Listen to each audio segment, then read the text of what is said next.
Hi, hidey ho, having a cup of coffee. Figured I'd leave my message for today. So, guarding our seven gates has to do with how we exchange our currency, our energy, the soul, the spirit of the man or woman. And it makes me think of things like guarding the Brit, which would be the area where a young man is circumcised. An intimacy between a man and a woman, but the reason for why I became celibate for so long, and why I'm so concerned with guarding the Brit, who I give my energy to, who I exchange my spirit, my soul, my neshama. Who am I going to share that with? I want and have come to a point in my life where I want my soul tribe to be around me. I don't want just everybody to have access to my energy, my currency. So if I exchange my currency, I want it to be somebody who resonates on the same plane that I resonate on. So guarding the Brit, there's a lot of research and study that has gone into, and it's Kabbalistic teachings as well, about how when we retain our seed, we don't waste or spill our seed for a man, how that energy has to be converted back into the body. And it opens up channels for us to gain knowledge and wisdom. And when you sit back and you watch the world, I call it killing out the ego of the beast, living for base needs instead of a base want. So we get to where that intimacy is something that we end up wanting and not needing. So it's a beautiful thing when two souls come together and a bond and they're intimate, then it's a beautiful thing. But it becomes animalistic when it's just an animal desire. You just want that sensation.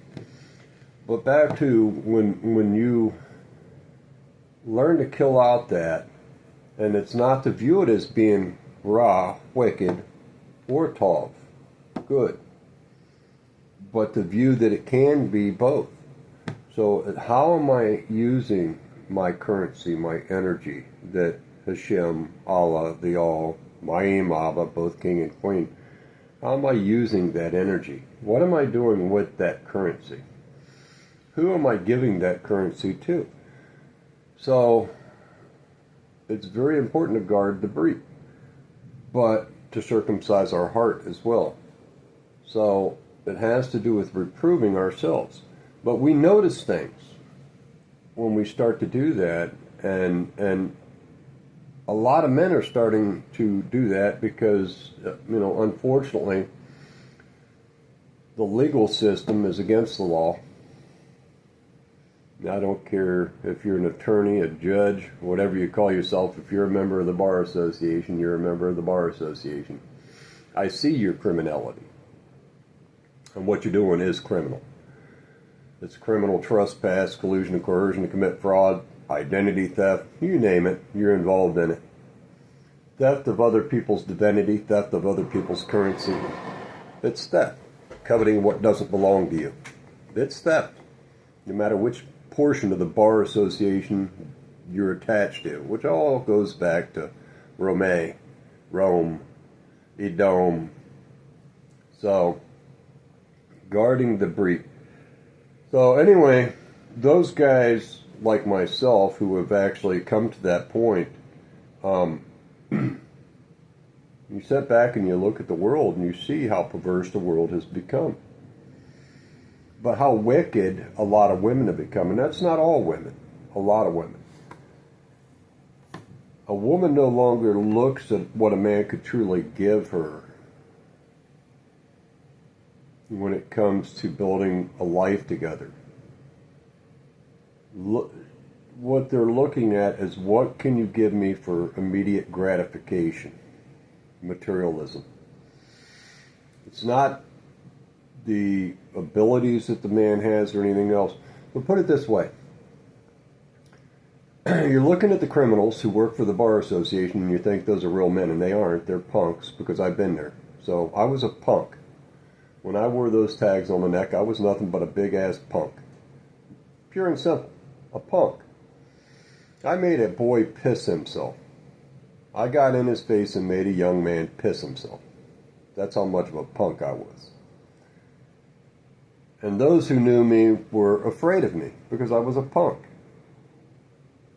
I'd have beat you half to death if you looked at me the wrong way when I wore those tags on my neck. So I know the character. And I've pretty much buried him deep inside, and he's collecting dust. But it's recognizing that in myself and knowing the danger. When we give a man power over other men, it's situational narcissism. You become narcissistic. You get an ego. So anyway, guarding the breed and the way the world is now is very perverse. So a lot of guys say women ride the carousel and they jump from one horse to the next. And that's true. A lot of women do that. Not all women, but a lot of women do that. And I'm very, very attached. I feel at home to Torah, which would be the 5 books of Moshe Rabbeinu, Moses the rabbi. First 5 books of an Old Testament, if you read that Bible. And when you read that, it tells you, and you go into Tanakh, which would be the whole Old Testament to a Christian or those who read that book. Wisdom cries out in the street, "Come to me, my children." We're nothing more than the mind and consciousness, the ebb and the flow, the cause for every effect. So where we place our energy does matter. Allowing others to beguile us. So the Yetzer Hara, the evil inclination, the serpent, the reptilian mind, it beguiles us. And we have to guard the breed, but we also have to guard our heart. And step back and say, am I actually wrong here?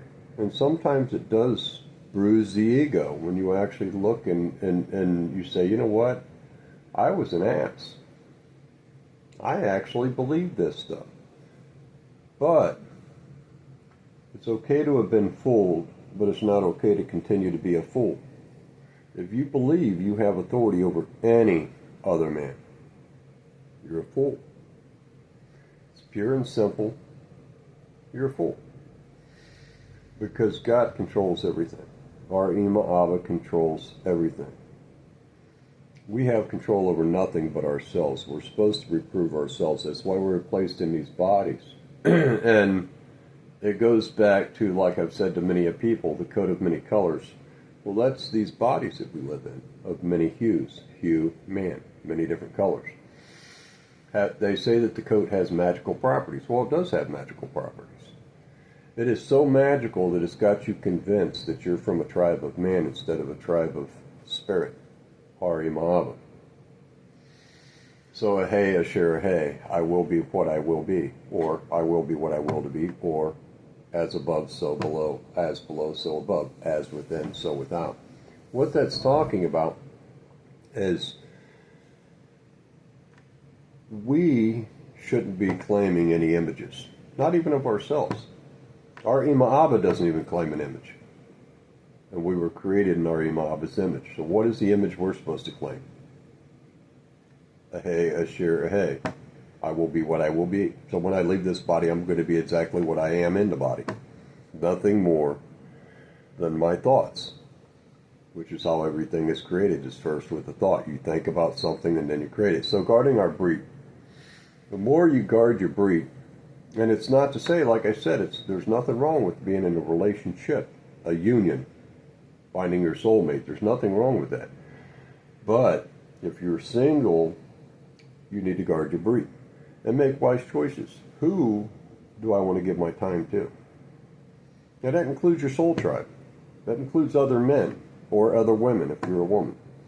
Who do you want to give your time to? What type of individuals do you want to be around?